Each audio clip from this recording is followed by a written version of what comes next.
Biryani biryani biryani I like it. I cannot avoid. Biryani ಅಂದರೆ ಯಾರು ಕಂಡ್ರಿ ಬೇಡ ಅಂತಾರೆ. ಇವತ್ತು ದಿಂಡಿಕ್ಕಲ್ ಮಟನ್ ಬಿರಿಯಾನಿ ಮಾಡೋಣ. ಸಖತ್ತಾಗಿರುತ್ತೆ. ಅಡುಗೆ ಅಂತೂ ಸಿಂಪಲ್, ಟೇಸ್ಟ್ ಅಂತೂ ಸೂಪರ್. ಪ್ರತಿಯೊಬ್ಬರು ಮನೇಲಿ ಟ್ರೈ ಮಾಡಿ ಹೇಗಿದೆ ಅಂತ ಹೇಳಿ ಅಡುಗೆ ಶುರು ಮಾಡೋಣ.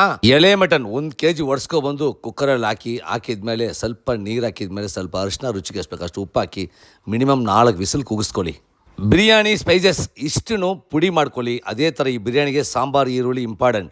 ಸಾಂಬಾರು ಈರುಳ್ಳಿ, ಹಸಿಮೆಣಸಿನಕಾಯಿ, ಶುಂಠಿ ಬೆಳ್ಳುಳ್ಳಿ ಪೇಸ್ಟಾಗಿ ರುಬ್ಬಿ ಒಂದು ಪಾತ್ರೆಯಲ್ಲಿ ಸ್ವಲ್ಪ ಎಣ್ಣೆ, ಸ್ವಲ್ಪ ತುಪ್ಪ ಪಾತ್ರೆಯಲ್ಲಿ ಮಾಡಿ ಕುಕ್ಕರಲ್ಲಿ ಮಾಡಿ ನಿಮ್ಮಿಷ್ಟ. ಅದು ರುಬ್ಬಿರುವಂಥ ಪೇಸ್ಟ್, ರುಬ್ಬಿರುವಂಥ ಪುಡಿ ಅಷ್ಟೂ ಎಣ್ಣೆ ತುಪ್ಪದಲ್ಲಿ ಫ್ರೈ ಮಾಡಿ ರುಚಿಗೆ ಎಷ್ಟು ಬೇಕಷ್ಟು ಉಪ್ಪು ಹಾಕಿ ಸ್ವಲ್ಪ ಖಾರದ ಪುಡಿ ಹಾಕಿ ಮತ್ತೆ ಒಂದು ಸಲ ಕ್ಲೀನಾಗಿ ಮಿಕ್ಸ್ ಮಾಡಿ ಸ್ವಲ್ಪ ಟೊಮೊಟೊ ಕಮ್ಮಿ ಇರಲಿ, ಸ್ವಲ್ಪ ಟೊಮೊಟೊ, ಸ್ವಲ್ಪ ಕೊತ್ತಂಬರಿ ಸೊಪ್ಪು, ಸ್ವಲ್ಪ ಪುದೀನ ಸೊಪ್ಪು, ಸ್ವಲ್ಪ ಮೊಸರು ಅಷ್ಟನ್ನು ಕ್ಲೀನಾಗಿ ರಪ ಅಂತ ಮಿಕ್ಸ್ ಮಾಡಿ ಬೇಯಿಸ್ಕೊಂಡಿರೋ ಮಟನ್ ಹಾಕಿ ರಪ ಅಂತ ಮತ್ತೆ ಒಂದು ಸಲ ಮಿಕ್ಸ್ ಮಾಡಿ ಮಟನ್ ಬೇಯಿಸ್ಕೊಂಡಿರೋ ನೀರು ಹಾಕಿ ಅಕ್ಕಿ ಎಷ್ಟು ಹಾಕ್ತಿರೋ 2ರಷ್ಟು ನೀರು ಹಾಕಿ ಕ್ಲೀನಾಗಿ ಕುದಿ ಬಂದಮೇಲೆ ಅಕ್ಕಿ ಹಾಕಿ ದಮ್ ಕಟ್ಟಿ ರೆಡಿ ಆಯಿತು. Simple Dindigul mutton biryani. ಒಂದು ಕಾಡಿಗೆ ರಾಜ ಅಂದರೆ ಸಿಂಹ, ಎಷ್ಟೇ ಥರ ಊಟ ಇದ್ದರೂ ಬಿರಿಯಾನಿನೇ ಕಿಂಗು. ಸ್ಟವ್ ಮುಂದೆ ನಿಂತಿರೋವಾಗ ಲವ್ವಿಂದ ಕುಕ್ ಮಾಡಿ ಸುಮಾರಾಗಿರೋ ಅಡುಗೆನೂ ಸೂಪರಾಗಿರುತ್ತೆ. ತಿನ್ಕೊಳ್ಳಿ, ಮಜಾ ಮಾಡ್ಕೊಳ್ಳಿ ಸ್ನೇಹಿತರೆ.